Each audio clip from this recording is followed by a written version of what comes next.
Good morning बच्चों।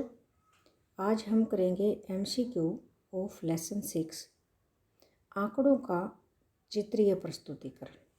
देखो बच्चों, डायग्रामेटिक प्रेजेंटेशन ऑफ डाटा, इसमें दंड आरेख और वृत्तीय आरेख, बार डायग्राम्स एंड पाई डायग्राम्स, क्योंकि यहाँ पर हम देखेंगे जो चित्रीय प्रस्तुतिकरण है आंकड़ों का, उसके कई प्रकार हैं।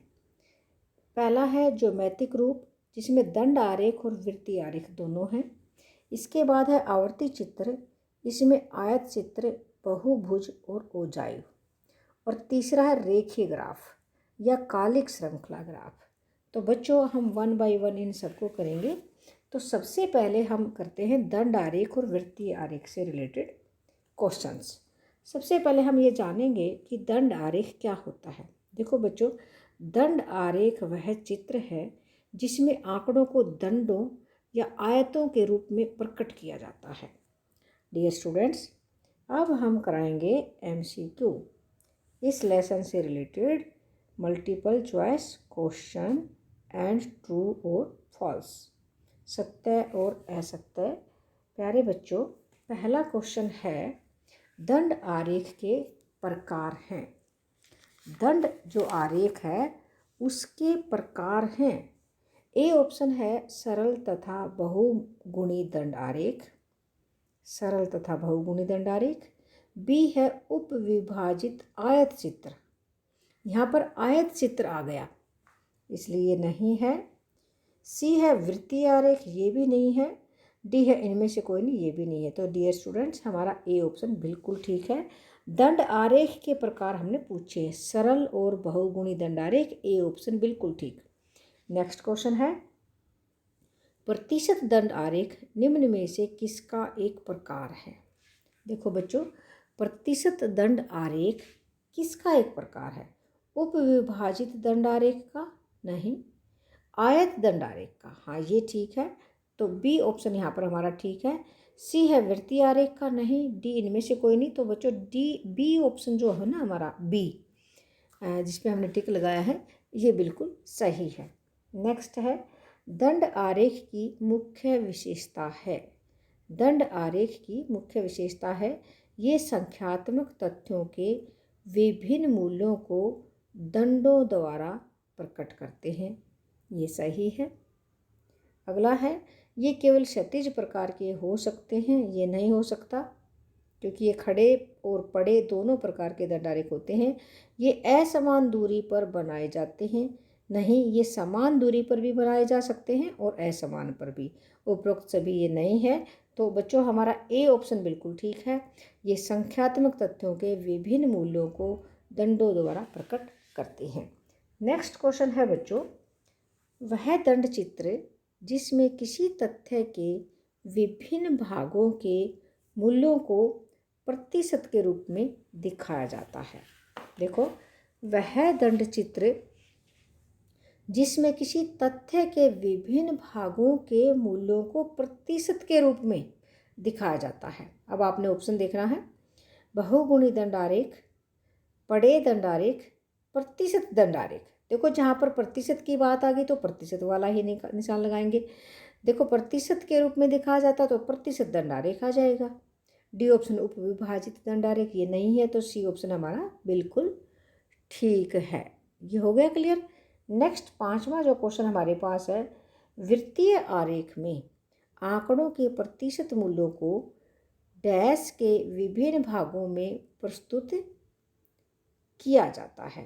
देखो बच्चों, यहाँ जो वृत्तीय आरेख में आंकड़ों के प्रतिशत मूल्यों को यहाँ आ जाएगा 360 डिग्री। देखो, डिग्री के विभिन्न भागों में प्रस्तुत किया जाता है, क्योंकि देखो ये जो वृत्त है, इसका जो ये कोण है ये 180 का और ये 180 का, यानी कि ये पूरा जो चारों का जो जोड़ है ना, ये कितना होता है 360 डिग्री। इसलिए 360 डिग्री में बांट दिया जाता है। ओके, तो ये हमारा डी ऑप्शन बिल्कुल ठीक है। नेक्स्ट क्वेश्चन है रिक्त स्थानों में उचित शब्द भरे। रिक्त स्थानों में उचित शब्द भरे। दंड आरेख वह चित्र है जिसमें आंकड़ों को डैश के रूप में प्रकट किया जाता है, आयतों के रूप में या वर्ग के रूप में। तो बच्चों, दंड आरेख, यानी कि इनको आयत चित्र भी कहते हैं। तो यहाँ पर क्या आएगा कि इनको आयतों के रूप में, तो ये पहले वाला ठीक लगेगा, आयतों के रूप में प्रकट किया जाएगा, ये सही है। दंड आरेख दो प्रकार के होते हैं, उपविभाजित दंड आरेख तथा डैश में क्या आएगा, प्रतिशत दंड आरेख या प्रतिशत उपविभाजित दंड आरेख। तो प्रतिशत दंड आरेख आएगा बच्चों। नेक्स्ट क्वेश्चन आपके सामने है, तीसरा जो प्रश्न है बच्चों वो देखते हैं हम। वृत्तीय आरेख तभी बनाए जाते हैं जब मूल्यों के डैश वितरण को चित्रों द्वारा प्रकट करना होता है। तीसरा जो क्वेश्चन है हमारा, तो देखो ये क्या कह रहा है कि भी वृत्तीय आरेख तभी बनाए जाते हैं जब मूल्यों के डैश को चित्रों द्वारा प्रकट करना होता है, यानी कि प्रतिशत वितरण को चित्रों द्वारा प्रकट करना होता है। तो यहाँ पर क्या आएगा, प्रतिशत या अनुपातिक, तो प्रतिशत आएगा। आगे है बहुगुणी दंड आरेख, वे दंड आरेख हैं जो डैश तथ्यों के आंकड़ों को प्रस्तुत करते हैं। देखिएगा यहाँ पर बहुगुणी की हम बात कर रहे हैं, फोर्थ में। बहुगुणी दंड आरेख वे दंड आरेख हैं जो डैश तथ्यों के आंकड़ों को प्रस्तुत करते हैं। तो देखो जिसमें दो गुण हो गए, दो से ज़्यादा गुण हो गए, तो इसमें क्या आएगा, दो या दो से अधिक। एक ही प्रकार के संख्यात्मक ये तो आएगा नहीं, तो दो या दो से अधिक तथ्यों, तो भाई ये दूसरे वाला है, दो या दो से अधिक तथ्यों को। अगला है आयत चित्र या दिव्यमा चित्र में डैश का ही महत्व है। आयत चित्र या दिव्यमा, भाई आयत जो चित्र होता है वो इस प्रकार से बन जाता है, ठीक है। तो इसमें लंबाई भी होगी और चौड़ाई भी होगी, ठीक है ना। तो लंबाई और चौड़ाई दोनों का ही महत्व है, तो लंबाई और चौड़ाई वाला आएगा। नेक्स्ट है ट्रू एंड फॉल्स। नेक्स्ट हम जो कराने जा रहे हैं वो है सत्य और असत्य। आंकड़ों को सारणी द्वारा सरल, सुंदर और आकर्षक ढंग से प्रस्तुत किया जाता है। देखो यहाँ पर सारणी का कोई रोल नहीं है, तो यहाँ पर जो आंकड़े हैं उनको दंडों के द्वारा, सुंदर, सरल या चित्रों के द्वारा आकर्षक ढंग से प्रस्तुत किया जाता है। तो ये सारणी वाला ये गलत है, तो इसलिए ये इसका क्या हो जाएगा, असत्य हो जाएगा, ये फॉल्स है। तो पहला है असत्य है। दूसरा है दंड आरेख में आंकड़ों को आयतों के रूप में प्रकट किया जाता है। बिल्कुल ठीक है ये, क्योंकि आयतों के रूप में प्रकट किया जाता है। दंड आरेख केवल एक प्रकार का होता है, सरल दंड आरेख नहीं, ये फॉल्स है, क्योंकि यहाँ पर सरल दंड आरेख नहीं, बहुगुणी दंड आरेख भी होता है। क्या होता है, बहुगुणी दंड आरेख भी होता है। वृत्तीय आरेख में एक वृत्त को कई भागों में बांटकर आंकड़ों के भिन्न भिन्न प्रतिशत को प्रस्तुत किया जाता है। ये बिल्कुल सही है, ये ट्रू है, क्योंकि एक जो वृत्त है ये हो गया वृत्त, उसको कई भागों में बांट करके आंकड़ों के भिन्न भिन्न प्रतिशत को प्रस्तुत किया जाता है। जैसे यहाँ पर जो भी प्रतिशत उस हिसाब से हम इसको बांट सकते हैं, और इन सब का टोटल कितना होता है, 360 डिग्री। प्यारे बच्चों, तो ये थे हमारे किस प्रकार के क्वेश्चन थे, ये हमारे सत्य और असत्य।